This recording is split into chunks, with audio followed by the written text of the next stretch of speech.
প্রিয় ছাত্রছাত্রীরা, আজকে আমি নিয়ে এসেছি Bardhaman university BA second semester ইতিহাস মাইনরের একটি 10 নম্বরের প্রশ্নের উত্তর।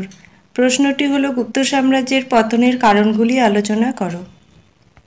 ভূমিকা: পৃথিবীর ইতিহাসে কোনো সাম্রাজ্যই চিরস্থায়ী নয়।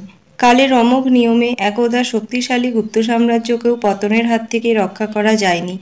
সমুদ্রগুপ্ত ও দ্বিতীয় চন্দ্রগুপ্তের কৃতিত্বে উত্তর ও দক্ষিণ ভারতের বিস্তীর্ণ অঞ্চলে যে বৃহৎ গুপ্ত সাম্রাজ্য গড়ে উঠেছিল, অল্পকালের মধ্যেই তা পতনের পথে ধাবিত হয়। কিন্তু কোনো সাম্রাজ্যের উত্থান যেমন একদিন বা আকস্মিকভাবে হয় না, তেমনি পতনও একদিনে বা একটিমাত্র কারণে ঘটে না। গুপ্ত সাম্রাজ্যের পতনের জন্য তাই একাধিক কারণের সমন্বয় খুঁজে পাওয়া যায়। যোগ্য শাসকের অভাব: প্রথম কুমারগুপ্ত ও স্কন্দগুপ্তের পর আর কোনো শক্তিশালী গুপ্ত শাসকের আবির্ভাব ঘটেনি।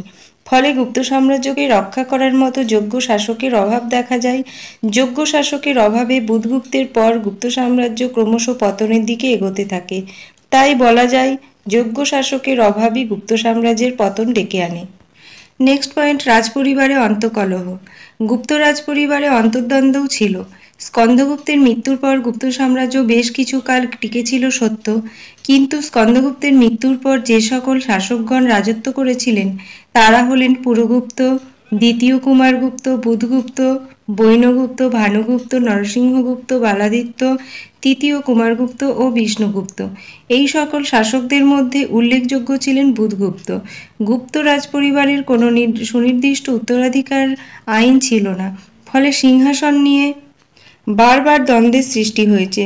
স্কন্দগুপ্তের রাজত্ব শেষ হবার পর থেকে 550 খ্রিস্টাব্দের মধ্যবর্তী সময়ে এতজন গুপ্ত নৃপতির নাম পাওয়া যায়, যা রাজনৈতিক অস্থিরতার চিত্রকে ফুটিয়ে তোলে। নেক্সট পয়েন্ট, অর্থনৈতিক কারণ। অর্থনৈতিক অবস্থার উপর কোনো সাম্রাজ্যের স্থায়িত্ব অনেকাংশে নির্ভরশীল। গুপ্ত রাজারা একসময় ব্রাহ্মণদের প্রচুর নিষ্কর জমি দান করতেন। ধীরে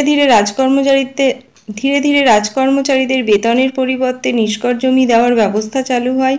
ফলে এই সব জমির রাজস্ব কোষাগারে জমা না পড়ায় রাজার আয় কম হতো।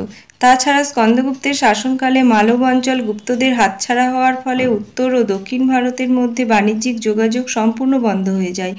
এর ফলে গুপ্ত সাম্রাজ্যের আর্থিক ক্ষতি হয়েছিল। ধীরে ধীরে সেনাবাহিনী রক্ষণাবেক্ষণ, দৈনন্দিন জীবন কাটানো প্রভৃতির জন্য গুপ্ত রাজারা অর্থের অভাব বুঝতে পারে। তাই বলা যায়, অর্থনৈতিক সংকট গুপ্ত সাম্রাজ্যকে পতনের দিকে ঠেলে দেয়। প্রাদেশিক শাসনকর্তাদের স্বাধীনতা ঘোষণা। প্রাদেশিক শাসনকর্তাদের মধ্যে মন্দাসরের শাসক যশোধর্মন গুপ্ত রাজতন্ত্রের বিরুদ্ধে প্রথম বিদ্রোহ ঘোষণা করে। মৈত্রক শাসক ভট্টরক সৌরাষ্ট্র দখল করে নিজেকে স্বাধীন বলে ঘোষণা করেন। এরপর একে একে কনৌজের মৌখরী বংশ, বলভীতে মৈত্রক বংশ, থানেশ্বরের বর্ধন বংশ ইত্যাদি প্রাদেশিক শাসনকর্তারা গুপ্ত সাম্রাজ্যের অভ্যন্তরীণ দুর্বলতার সুযোগ নিয়ে বিদ্রোহ ঘোষণা করে এবং নিজেদের স্বাধীন বলে ঘোষণা করে। নেক্সট পয়েন্ট, অভিজাতদের বিলাস ব্যসন। বিলাস ব্যসনের আধিক্য গুপ্ত রাজপুরুষদের বহুলাংশে কর্মবিমুখ ও অনর্থক শান্তিকামী করে তুলেছিল। যে অভিজাত শ্রেণীর মধ্য থেকে অতীতে বিচক্ষণ মন্ত্রী ও সুদক্ষ যোদ্ধা সৃষ্টি হয়েছিল, তারাই পরবর্তীকালে বিলাসের স্রোতে গা ভাসিয়ে দেবার ফলে দেশ ক্ষাত্রশক্তি শূন্য হতে শুরু করে।